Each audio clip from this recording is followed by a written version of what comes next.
Clay വെച്ചിട്ടൊരു ഹാങ്ങിങ് decor, അതാണ് നമ്മുടെ ഇന്നത്തെ ക്രാഫ്റ്റ്. നിങ്ങൾക്ക് വേണമെങ്കിൽ നിങ്ങളുടെ റൂമിൻ്റെ വാളിലോ അല്ലെങ്കിൽ ഷെൽഫുമോ എവിടെ വേണമെങ്കിൽ ഇത് ഹാങ് ചെയ്യാം.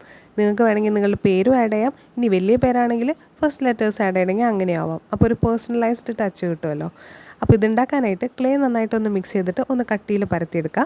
അത് കഴിഞ്ഞിട്ട് ക്ലൗഡിൻ്റെ ഒരു ഔട്ട്ലൈൻ ഇട്ടിട്ട് ഇതേപോലെ ഒന്ന് കട്ട് ചെയ്തെടുക്കുക. എന്നിട്ട് വെള്ളം വെച്ചിട്ട് എല്ലാ സൈഡുകളും ഒന്ന് സ്മൂത്താക്കിയതിന് ശേഷം ബാംബൂ സ്റ്റിക്ക് വെച്ചിട്ട് ഇതുപോലെ ഒരു 4 ഹോൾസ് ഇട്ട് കൊടുക്കുക. ഇനി നമ്മൾ HR എന്ന് പറഞ്ഞെടുത്തേക്കുന്ന ഹോബി റൂമിൻ്റെ ഫസ്റ്റ് ലെറ്റേഴ്സാണ്. അത് ഇതുപോലെ ഒന്ന് പ്രസ് ചെയ്ത് കൊടുക്കുന്നുണ്ട്. എന്നിട്ട് 24 hours ഒന്ന് ഡ്രൈ ആക്കാൻ വയ്ക്കുക. ഡ്രൈ ആയി കഴിഞ്ഞാൽ ഇതുപോലെ കാണുന്ന 3 കളറിലുള്ള വുള്ളൻ ത്രെഡ് എടുക്കുക. അത് കഴിഞ്ഞിട്ട് അത് ടാസിൽ പോലെ ഒന്ന് ടൈ ചെയ്തിട്ട് നമ്മുടെ ക്ലൗഡിൻ്റെ താഴെയുള്ള 3 ഹോൾസിൽ അതിലേക്കൊന്ന് കെട്ടിക്കൊടുക്കുക. ഇനി ക്ലൗഡ് ഒന്ന് ഹാങ് ചെയ്ത് കിടക്കാൻ വേണ്ടിയിട്ട് നമ്മൾ വൈറ്റ് കളറിലുള്ള ഒരു ത്രെഡ് എടുത്തിട്ട് ആ ടോപ്പിലുള്ള ഹോളിലില്ലേ അതിലേക്കൊന്ന് കെട്ടിക്കൊടുക്കുകയാണ്. ഒരു വുഡൻ ബീഡ് കൂടെ ഞാനൊരു ഭംഗിക്ക് വേണ്ടി ആഡ് ചെയ്യുന്നുണ്ട്. അത് കഴിഞ്ഞിട്ട് നമ്മൾ ആഡ് ചെയ്തിട്ടുള്ള ലെറ്റേഴ്സിലേക്ക് ഞാൻ ബ്ലാക്ക് ബ്രഷ് പെൻ വെച്ചിട്ട് ഒന്നും കൂടെ ഒന്ന് എഴുതി കൊടുക്കുന്നുണ്ട്. ആ ബ്ലാക്കിന് പകരം ഗോൾഡോ സിൽവറോ അങ്ങനെ യൂസ് ചെയ്യുകയാണെങ്കിൽ കുറച്ചും കൂടെ ഭംഗിയുണ്ടാവും തോന്നുന്നു. അങ്ങനെ നമ്മുടെ ക്ലേ ഹാങ്ങിങ് ഡെക്കോർ ഇവിടെ റെഡി ആയിട്ടുണ്ട്. അപ്പോൾ എല്ലാവരും ഡെഫിനറ്റ് ആയിട്ടും ട്രൈ ചെയ്യുക. വീഡിയോ ഇഷ്ടപ്പെട്ടാൽ ലൈക്ക് ചെയ്യുക, ചാനൽ ഒന്ന് സബ്സ്ക്രൈബ് ചെയ്യുക. അപ്പോൾ ഹായ് പറയാൻ പറഞ്ഞ കൃതികയ്ക്ക് ഒരു ബിഗ് ഹായ്.